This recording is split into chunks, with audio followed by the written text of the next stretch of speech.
Hello and welcome into Jacket Sports Weekly. Riley Holsinger alongside Caleb Yager here for you. And a week after the Lady Jackets ended up going 0-3 in women's basketball, they ended up having an impressive week this past week, Caleb, going 2-1 and winning their past two games. Last week against Chatham, they took a hard loss up in Pittsburgh, Pennsylvania, but probably the biggest win of the season so far for the Yellow Jackets against the St. Vincent Bearcats, a team that they lost to a couple days after Thanksgiving at last year, actually. But Avery Robinson finished the day with 16 points. She went 2 of 6 from three-point range. And that, not only that win, but the win against Franciscan this past Saturday really helped the Jackets in terms of standings. The Jackets right now, they moved up to the 8th spot, and the top 8 teams in the President's Athletic Conference make the PAC tournament. So that's very important, especially with this Teal team that's coming up next. It's the next opponent for the Yellow Jackets. That could be really important for them to get the win there and move up even further in the standings. Yeah, it definitely helped for this Lady Jackets team being able to get head coach Sam Jones back from COVID protocols. Just a big addition right there, getting its head coach right back on the team. And then some other big storylines from the women's basketball team this past week. Freshman two-way player Madison Dayton plays for the volleyball team and the women's basketball team here at Waynesburg, averaged over 10 points per game this past week. Just an impressive showing from the freshman. And then Brooke Fuller, she's been impressive the whole year, averaged over 15 points per game this past week. Just very impressive from Fuller, not only this game, but all season. Yeah, she's been impressive all season long. She's been the core of this Yellow Jacket team, and she hit the 1,000-point mark for a reason. She's been that consistent for the Yellow Jackets over the years, but I really have been impressed with Madison Dayton. I mean, she may not get you 25 points a night, but she is going to go extremely hard. She's not going to quit. She's extremely tough. She'll go inside and get baskets for you, and that's one of the main reasons why this Yellow Jacket team has been on a 2-game winning streak so far. Yeah, she certainly gives a lot of effort out on the court, and we'll flip over to the men's basketball team here for Waynesburg. A little bit of a rough week for the Yellow Jackets here, finishing 1-2 on the week. The lone win was against St. Vincent this past Wednesday, and then ended up losing to Franciscan in a tough game this past Saturday.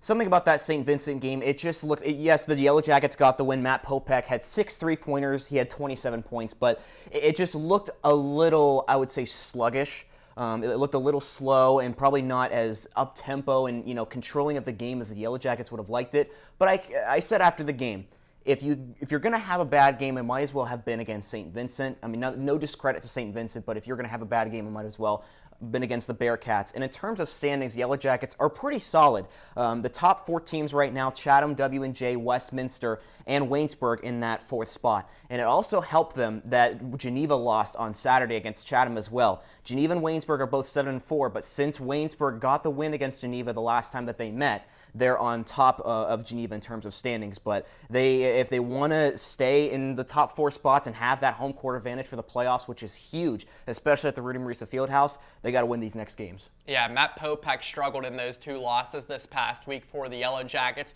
Shot 9 for 26 on the loss on Saturday, and then on the loss on Monday, just shot 3 for 15. Just not the normal Matt Popek we're used to seeing. It looks like he's just slowing down just a little bit here as we move into the later stages of the season. But somebody who was impressive in those 2 losses, Najon Kirkman, 23 points in each of those losses right there.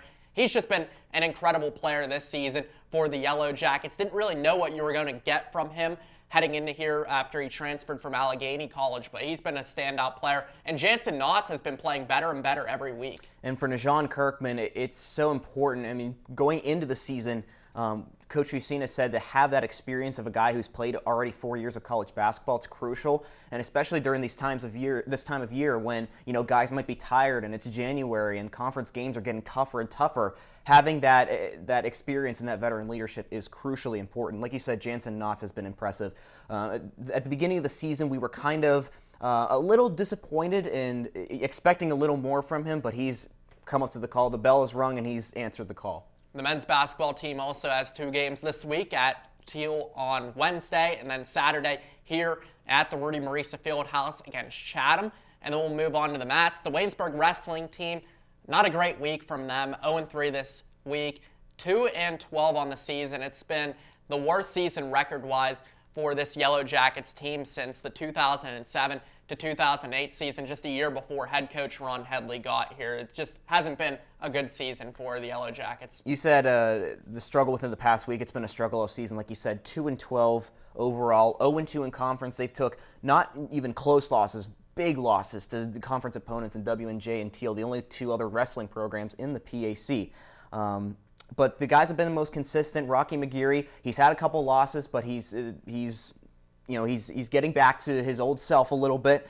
But it's also looking forward for the Yellow Jackets. What happens to Ron Headley? It's his last season. Who's going to take over the coaching spot? But the focus has also got to be on the PAC championships coming up. Yeah, the PAC championships coming up very quickly here. Our wrestling analyst Brock Owens will come and break down the wrestling team here on Jacket Sports Weekly, and the President's Athletic Conference championships for wrestling just a couple weeks away.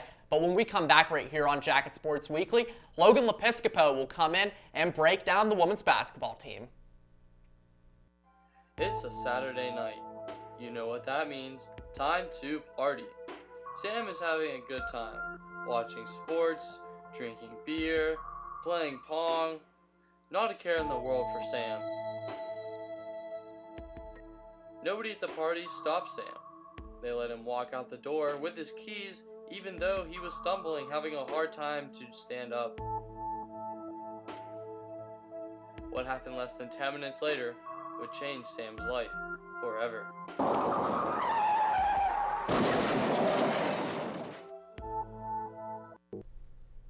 Welcome back to Jacket Sports Weekly on WCTV. Here to break down the men's basketball team in the last week of action is our basketball analyst, Logan Lepiscopo. And Logan, give us a diagnosis of the Yellow Jackets within the past week. They lost to Chatham last Monday, won against St. Vincent on Wednesday, but took a tough loss to Franciscan this past Saturday. Well, it seems like Matt Popek is kind of getting tired out as we're getting towards the end of the year. I don't know if it's just maybe the offense Fusina's running where Popek is forced to take shots, but in the last game against Franciscan, Popek put up 26 shots and made just 9 of them.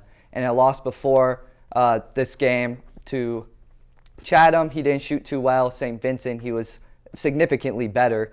But Popek, he needs to improve his shooting if this Waynesburg team wants to continue to win. And they're 4th in the PAC right now, which is very vital to gain a playoff home game, which I think is going to be surreal in the Rudy Marisa Fieldhouse. So after the game on Saturday against Franciscan's head coach, Joe Wallace, ended up saying that his goal for that whole entire game was to tire out Matt Popek. Logan, do you see other teams following kind of Wallace's format here? Absolutely. I think that's the only way to really stop this Waynesburg team. Like I mentioned, Popek and Kirkman kind of are the only two guys that are significantly performing night after night. Jansen Knott has been outstanding recently. He's scored double digits every game dating back to January 12th against W&J. So those three guys are a huge part in the Waynesburg success, but implementing that defense to stop Popek, slow him down, as we saw in this Franciscan game, really hurt Waynesburg and caused them to lose. And talking to Coach Fusina recently, he said some of the things that they did on Saturday, he said plainly they didn't do their job. And two things that have been their strong suits all season, but they were uncharacteristic. It's uncharacteristic. First of all, they had 15 turnovers, which is unlike the Waynesburg Yellow Jackets. Second of all, they allowed 84 points when they usually they allow under 70. So what's the problem here? I think one part, I think a lot of Waynesburg students or us as announcing majors and sports media majors have noticed that Fusina doesn't really get a lot of players in game after game. It's a constant same starting five, with Jake Scheidt coming off the bench and occasionally Anton Baker. His starting five are getting gassed game after game. Popek played all 40 minutes against Franciscan. If this team wants to be successful in the PAC tournament, they're going to need to rotate their players in. They're going to need to get a strong starting, maybe a full 10-player rotation in for this team to continue to be successful. So who are some of the guys that you'd like to see kind of fill that rotation? Because earlier in the season, we saw guys like Stephen Ang, saw a little bit of Zach Ford come into some games, and John Tastinger. So who are some of those guys that you'd like to see fill that kind of 10-man rotation? Well, as you just mentioned, Stephen Ang, he's one of the best shooters on the team, arguably the best shooter on the team. Anton Baker, he's a beast on the rebounds. He is just overall a great player coming off the bench. And Jake Scheidt, we've seen him come in. He's that sixth man for Waynesburg. He needs to continue to come in. So those three guys, I think, are big coming in as far as an 8-man. As far as the last two, you could really argue any of the other guys have the potential to bring some heat and bring some momentum to this Waynesburg team, but Fusina's got to do something other than a 6-7 man every game. Now, coming up for the Yellow Jackets, they got an away game up in Greenville against Teal, but then Chatham on Saturday, the #1 team in the conference. What are some of the keys to the Yellow Jackets staying consistent and winning these games? Well, you mentioned the Teal game. That should be, for Waynesburg, very much in their favor. You go to Chatham, they lost last time, January 24th, 80-63. Not a great night for Waynesburg, but Chatham's on a 7-game winning streak right now. They're just cruising through the PAC. Like I said, it's got to be a rotation of players in. You can't have the same 5 playing a full 40 minutes. You can't have Jake Scheidt coming in maybe 5-10 minutes at a time. And then after Chatham, it gets even tougher. You played Washington and Jefferson. They're second in the PAC. Then February 12th, you play the 3rd team in the PAC in Westminster. It's not going to be an easy road for Waynesburg to hold on to their #4 spot in the PAC. Thank you very much, Logan Lepiscopo. And when we come back, we'll be bringing down women's basketball right here on Jacket Sports Weekly. You're watching WCTV, where we aim to bring you the best local coverage of what you care about most. Everything from local businesses to hometown sports and the latest weather. We're keeping up to date with what you need to know about issues that affect our campus and our community. We're telling the stories that matter, celebrating our past, our future, and our potential. So tune in for all the latest buzz right here on WCTV Channel 14, Waynesburg. The Waynesburg women's basketball team is coming off of a very impressive week in which they went 2-1 and ended the week off with a 2-game winning streak. Here to break down the women's basketball team is our good friend Jeremiah Miller, who is making his debut right here on Jacket Sports Weekly. And Jeremiah, just a very impressive week for the Lady Jackets. Yeah, coming into this week, only 1 win on the season. This week they went 2-1 with an impressive win this past Wednesday against St. Vincent. They took a tough loss this past Monday up in Pittsburgh to Chatham by a final score of 66-54. In that game, they were actually leading heading into the 4th quarter, just weren't able to come away with it late in the game when it mattered. But a big 60-59 win against the St. Vincent Bearcats, getting revenge earlier in the season when they took a tough loss up in Latrobe, Pennsylvania. The big point in that game, Waynesburg shot 68% from the field in the first quarter. We always talk about this team, Caleb and Riley, coming off slow and really fighting back from behind in all their games, minus the 2 Franciscan games. And this past week against the Bearcats, they were able to get up early and luckily were able to hold on for a much-needed victory that puts them right now looking into the PAC tournament at that 8th spot. And I want to talk about that St. Vincent game where it was really important that they came together. The pattern that we've been noticing with this Lady Jackets team is, like, for example, the last time they played St. Vincent against W&J and against Grove City, they've been able to rally and they've been able to stay in these games with these really good teams, but they've been coming up short every time. What was the difference maker in that game against St. Vincent? Well, yeah, like I just mentioned, they only missed 5 field goals in that first quarter, and they got out to a pretty decent-sized early lead in that game. And there was a bunch of people all around chipping in. Avery Robinson, she had 16 points. You look, Brooke Fuller, she had 14 and 9. Anika Dansby really had the big game that no one's really talking about for the Lady Jays. 9 points, 11 rebounds for the point guard, so 1 point away from a double-double. Madison Dayton, she had a career-high 16 points. She's been a hustler all season. And just all around, Sam Jones getting all the players in, getting some subs in, and, they're all contributing in that way. And that really helped them prevail not only in the win Wednesday against St. Vincent, but also over the weekend in Steubenville. And Jeremiah, we love character development, whether it's in movies, shows, or even with this Lady Jackets team. And over the course of the beginning of the season, this Lady Jackets team was just getting outscored every single first quarter. This past week, the Yellow Jackets kind of flipped the script a little bit and had that development that they've needed to have. And this past week, they ended up outscoring all of their opponents in the first quarter. Just how impressive is that for you?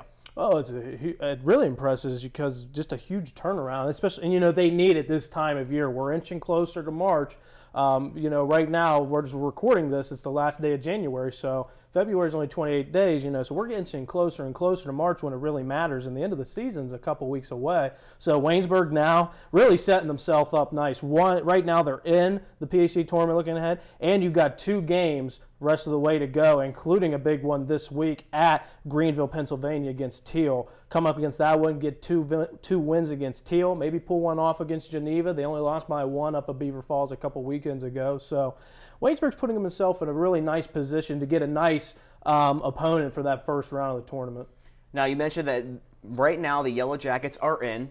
What are some of the keys to this next couple weeks, especially this game coming up against Wednesday against a Teal team that they are capable of beating, but also against Chatham next Saturday, this upcoming Saturday, which will be more of a challenge? Yeah, well, the big takeaway is, in my opinion, you have to sweep Teal. You have to beat them this coming Wednesday, and you have to beat them on Valentine's Day here coming up in a few weeks. Got to sweep them. I think a very winnable game is that Chatham game coming up here this actually coming Saturday against the Chatham Cougars. They almost had them on the ropes in Pittsburgh. Now they're coming down I-79 South to the Rudy Marisa Fieldhouse. I think that is a huge game that the Lady Jays need. And then last game of the season against Geneva rather. If who knows where Waynesburg is? Let's say they only squeak one out against Teal. Maybe they're on the outside looking in. Got to have that game against Geneva. Well, thank you, Jeremiah, for breaking down the women's basketball team right here on Jacket Sports Weekly. And when we come back, Brock Owens will break down the wrestling team.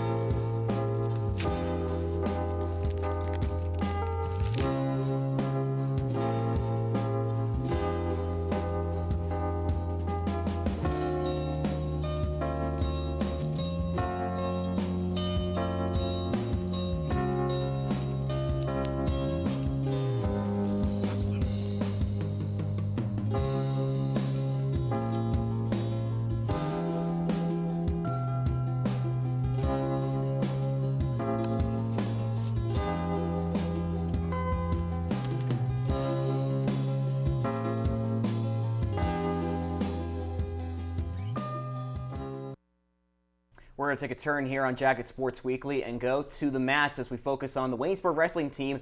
And here to break it all down for us is our wrestling analyst, Brock Owens. Thank you, Brock, for joining us. It's been a struggle all season long, to put it simply, for the Waynesburg University Yellow Jacket wrestling team. 2-12 overall, 0-2 in the conference. What's been going on? Yeah, I mean, obviously you got to start with injuries. They've had a lot of them throughout the year. It got Rocky's season off to a slow start, along with guys like Luke Levanway, Alex Coppolo, and Harley Constable, who are some of their best wrestlers on the entire team. All of them went down. All of them have missed significant time. Coach Headley's hoping to have some of those back for next Saturday for the PAC championship. We'll see if that actually ends up happening, but definitely injuries has been one thing that has been very, very disruptive for this team. And one thing with those injuries, too, is it's created a lot of forfeits in the lineup. Now, Waynesburg, the one plus side is it didn't give up as many forfeits as it did last week, where the team was giving up 4 forfeits in its matches, whereas this week the team was giving up 2 forfeits. You and I have been on a wrestling team together, good old Richland wrestling alums right here. We had to deal with a team our junior year where we were giving up a lot of forfeits and everything. Just how tough is that when you head into a dual meet against some of these teams that are having full lineups and everything? Yeah, just to expand on that point a little bit, is in high school there's actually 14 weight classes as opposed to 10 in college, and we called ourselves the 7 Nation Army because we had 7 people on our team for 14 weight classes. So it can be very tough to know that you really don't have a chance to win the team match, and you just have to go out there and try and be an individual, even though you've been practicing with your team and you want to win these team duels. But it just with dropping all these forfeits, giving up 16 points at 2, 3, maybe even 4 weight classes, there's just not a very realistic chance you're going to win those duels. So you just got to go out and say, if I'm not doing it for the team, I'm doing it for myself, and we'll see how the team turns out.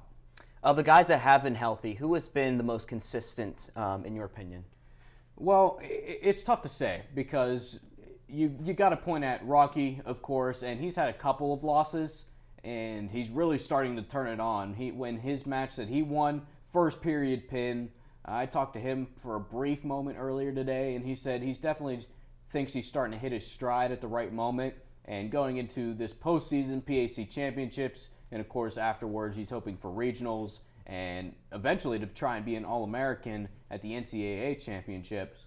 So he's definitely starting to hit his stride, and I definitely like what Seth Evans has done as well. As a freshman, he's continued to improve, and he's definitely got the conditioning and the mindset to go out on the mat, and that helps him a lot. Yeah, it's certainly impressive what Evans has been able to do out in the mat every single week. He's continually improving, and he's out there wrestling hard, too. You can definitely tell he's giving it his all out there. The one thing that I wanted to talk about, I know we'll talk about more about the President's Athletic Conference Championships next week on this show, but how important is this week off for the wrestling team going to be to heal some of those injuries? It's going to be huge. Even the guys that haven't been injured and missed time, wrestling is a very taxing sport. So you're going to be feeling some tightness and just all this other kind of stuff throughout your body. And you're going to want to heal up and be the best you can be while also continuing to improve throughout this week, getting into the best shape you can, tightening up your technique, and then hopefully they can get some of their better wrestlers back for this PAC championship. Thank you very much, Brock Owens. And when we come back on Jacket Sports Weekly, Riley Holsinger is going to sit down and have an interview with the new head football coach, Dr. Cornelius Coleman, when we come back.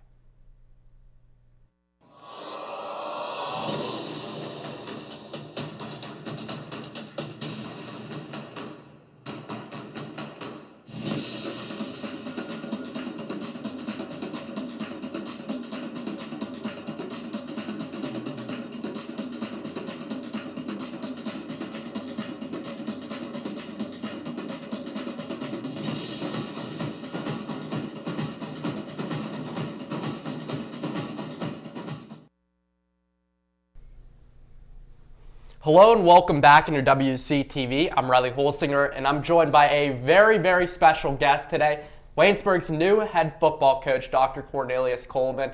Coach, that's a little bit of a mouthful for the guys to say. When you were approaching them for the first time in your meeting, did you have anything that you told them that you'd prefer to be called by? Just coach. You know, obviously I've going into my 19th season as a coach, and it's an honor to be called coach. So. Yeah, definitely. And you had a really impressive playing career here in Waynesburg back in the late 1990s. 4-year Letterman, first team All-PAC, and then honorable mention All-American. Just how great is it for you to be back at your alma mater? It is definitely a terrific feeling. One of the biggest things was when I first had the opportunity to accept this position, I can still remember the conversation that I had with Adam Jack and also Dr. Lee. And when they first gave me a call and we started to speak about it, I don't believe I said anything for about a 2-minute period. And they looked at me, well, we were over the phone. They said, "Hey, are you still there? Did we lose you?" And I said, "No, I'm just honored. I'm speechless. This is a dream come true. This is something that is storybook for me." So the opportunity to come back to my alma mater, be a part of a program that has impacted me in so many ways as a leader, as a father, as a husband, just my overall development as a man. This is a dream come true for me still. So was it one of those things where you found out about the position being open, or did they reach out to you about that? A little bit of both. A little bit of both. So obviously for myself, I was still working at Duquesne University. And when I got wind of the position coming open and the opportunity and just knowing individuals here, for anybody to have the chance of going back to their alma mater to serve in a leadership position, it was just a culmination of a lot of things. So when I found out about the position, reached out to some individuals, they reached back out to me. It was just a perfect fit at the perfect time. Yeah, and the current Waynesburg athletic director, Adam Jack, was playing baseball around the same time you were playing football here at Waynesburg University. How big do you think that kind of connection really helped you in securing this position here and having that familiarity? So in the realm of athletics as a whole, even though you look at so many different colleges and universities across the landscape of the United States, the leadership and the coaches is a small entity. And when you know people and you have a relationship with them and you keep in contact with them, just the notions of being able to talk about little things, jobs, professional development, it's always there. So knowing Adam and knowing the type of leader and the type of man that he is and the type of department that he's building here with the infrastructure of the overall holistic notion of development is one of the things that stood out to me. At the end of the day, athletics is a game, but the notion of developing a student athlete holistically in the realm of academics, social life, extracurricular sports is what it's all about for me. And you've had a lot of really impressive previous collegiate coaching stops here. You're just at Duquesne, at Pitt a little bit, Pat Narduzzi and those guys at Pitt doing a great job there with that program. Robert Morris, what was the most influential stop that you've had so far in your coaching career? That's a great question. So I've taken a little bit of leadership and techniques away from every single stop that I've had, every single head coach that I've been assigned to. It's tough, to be honest with you. The one that stands out to me the most is a lot of individuals, whether they know or do not know, I actually had the opportunity to serve as an intern coach in the National Football League with the Pittsburgh Steelers for a duration, and having the opportunity to be around Coach Tomlin and just learn the infrastructure of the development that he had, what he installed with his program, and then transitioning from the Pittsburgh Steelers to a few years later still working in that same building, just on the opposite side at the University of Pittsburgh, but still being around that infrastructure. And my mentor, it was something that I just took away so many different principles of how you motivate your athletes every single day. So that will probably be the stop for me that was an eye-opening experience about just leadership overall. And that's pretty much like a childhood dream right there for most coaches. I want to touch up on working with the Steelers a little bit more there. Just how incredible was that opportunity that you got to work with the Pittsburgh Steelers and see how players in the National Football League work every single day? It was eye-opening, definitely. The biggest experience that I would take away, so when I went in as an intern coach there and I was positioned with the defensive line, I worked with Coach Mitchell at the time. And Coach Mitchell, who is still currently there as the associate head coach, at that given point, he was the defensive line coach. And as I walked in, the first day before we reported to camp, he said, "Coach, what would you prefer to coach, the interior linemen or the defensive ends?" And I stated the defensive ends. So the next day we get up, first staff meeting of the day. The next staff meeting was our player development film session. And Coach Mitchell looked at me and said, "Hey, well, you're going to take the defensive ends down the hallway."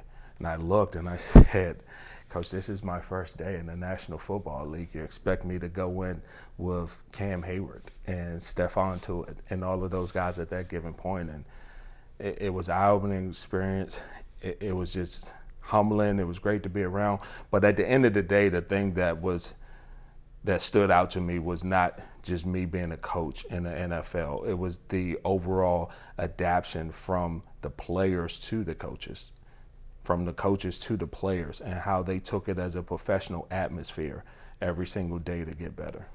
So you just listed off a couple great Steelers right there, Cam Hayward, Stephon Tuitt. Who was the player that impressed you most in your time with them? Stephon Tuitt. Wow, And the reason would be is I was maybe there my first week, and he pulled me to a side at the conclusion of practice and said, "Coach, what are you doing after this?" I said, "I'm going to grab some lunch." And he said, "Well, okay, well, after lunch, what are you doing?" I said, "Well, we have a staff meeting at 12:30. And he said, "Okay, well, before you go to lunch, can you spend about 15, 20 minutes with me going over some drills?" And for me, I'm new there. I'm an intern coach. And for a potential all-pro caliber athlete to pull me to a side and say, hey, I love the way that you teach things. Can you spend more time with me? It stood out to me. That's just a really incredible compliment right there from him. So the next thing that I wanted to ask you was, what really made you get into coaching? Because you had a successful playing career here at Waynesburg. Sure. Went on to play football at some other stops as well, but what got that start for you coaching, and what made you want to get started? For myself, honestly, I never thought that coaching would be an option. There's a gentleman by the name of Mike Dunleavy, who was the defensive coordinator here at Waynesburg University when I was a player, that gave me a call and said, hey, would you be interested in this? And at that given point, when you're working in the realm of athletics, when you're working in the realm of just higher education, and you have an opportunity to impact the daily lives of a young man or a young woman, that's a lot of value for you, and it's a lot of input. And I never knew if that's a realm I particularly wanted to get into. Coach Dunleavy offered me the opportunity. I gave him a commitment of a 2-year window to figure out whether or not I would want to do it for the long haul. A month into football camp, I knew I wanted to do it for the duration of my life, as long as I could.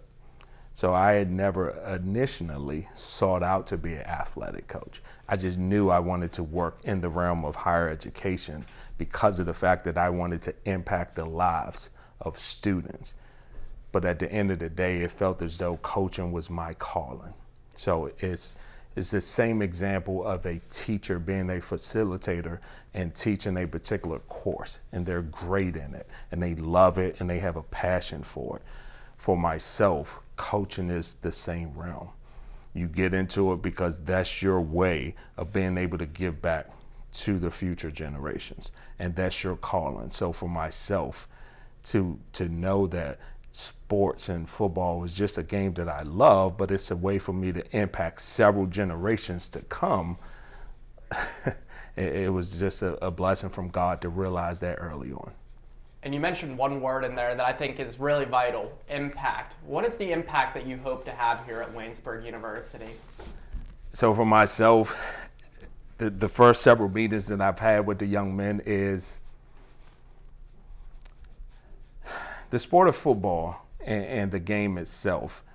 It's hard to win games. The sport is an easy sport and you can learn it, but it's hard to win games. At any level, it's hard to win games. The impact that I want to bring into the program, it's not just the overall winning percentage. It's the outlook of how I will help develop the young men for years to come. Am I able to holistically help them graduate, get into the career path that they would like to, one day be the husband and a spouse that they yearn to be? Can they be a community leader? Can they one day give back to the same community setting that I did as well? So for myself, the impact would be on and off of the playing field. Obviously, we're going to aspire to win games and championships, as all upper level echelon programs do. But at the same time, we're going to look to win championships both on and off of the field of play. Well, thank you so much for joining me here today, Coach. I greatly appreciate it. And stay tuned to WCTV for more Waynesburg sports content.